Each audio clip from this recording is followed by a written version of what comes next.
Hello students, चलिए आज हम लोग बात करेंगे properties of chords of circle और बेसिकली जो सर्कल की थ्योरम होती हुए उनके बारे में हम लोग बात करेंगे। ठीक है,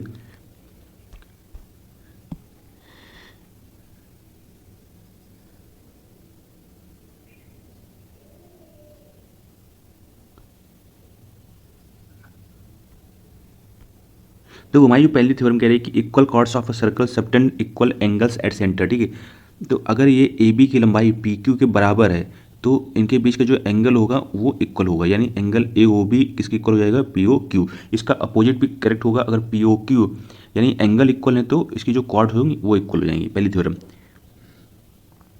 सेकंड दो कह रहा है कि two chords subtend equal angle when they are equal, तो सेम वही कॉन्सेप्ट है। ठीक है, थर्ड कह रहा है perpendicular from centre bisect the chord. ठीक है, तो सेंटर से आपकी जो कॉर्ड पे लाइन डाली जाती है इसको क्या करती है, बाइसेक्ट करती है। ठीक है, बाइसेक्ट करने का मतलब है कि पी आर की जो वैल्यू होगी वो आर क्यू के बराबर हो जाएगी और ये एंगल 90 डिग्री हो जाएगा।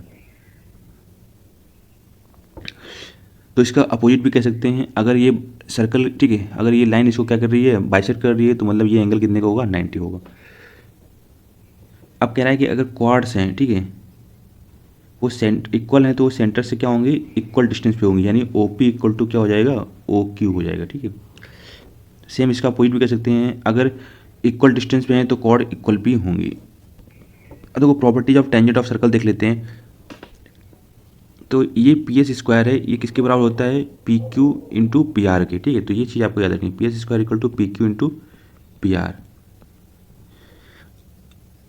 अब कह रहा है कि नेक्स्ट हमारी जो थ्योरम है टेंजेंट रेडियस थ्योरम, मतलब क्या हुआ, ये जो लाइन सर्कल को टच करके जा रही है सेंटर से अगर ड्रॉ करते हैं तो ये 90 डिग्री का एंगल बनाती है।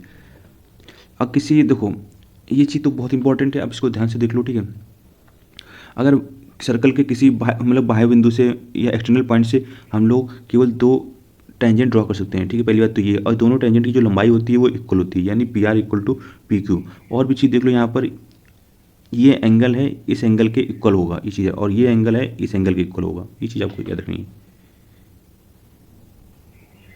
अब साइक्लिक क्वाड्रेटरल में देखो क्या होता है, साइक्लिक क्वाड्रेटरल में आमने सामने का जो सम होता है वो 180 डिग्री होता है, और इस लाइन को आगे बढ़ा दे तो इस ये जो एंगल होगा इस एंगल के इक्वल होगा, angle equal to angle C होगा। बाकी कुछ और थ्योरम्स के बारे में बात कर लेते हैं हम लोग। ठीक है, बेसिकली हम लोगों ने काफ़ी थ्योरम्स पढ़ रखी हैं, तो देखो जो हमारे इंपॉर्टेंट थ्योरम उसको पढ़ेंगे। तो एक इंपॉर्टेंट थ्योरम ये है कि जो सेंटर में बना एंगल होता है, ठीक है, ये क्या होता है, 90 डिग्री होता है, ये चीज़ आपको याद रखनी है। सेकंड क्या है, सेम क्वाड से जो एंगल सबटेंड होते हैं,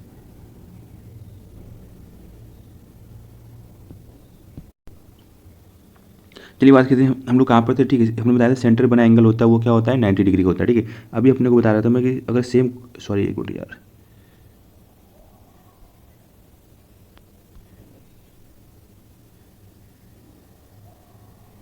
देखो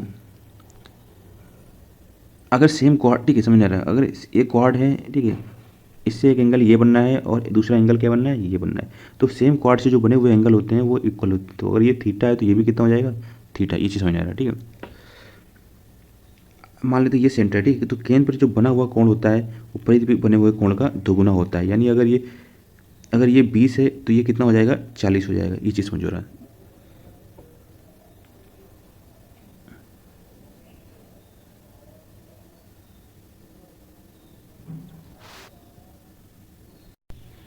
तो देखो आई नेक्स्ट थ्योरम है, इसको बोलते हैं अल्टरनेट सेगमेंट थ्योरम।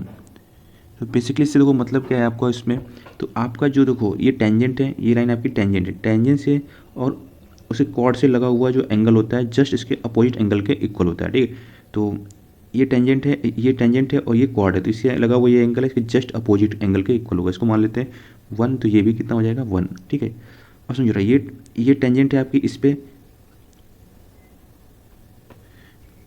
ये टेंजेंट है, ठीक है, और ये कॉर्ड है, तो इससे जो लगा हुआ एंगल होगा जस्ट अपोजिट एंगल के इक्वल होगा। ये एंगल 2 है तो ये भी कितना हो जाएगा, एंगल 2 हो जाएगा।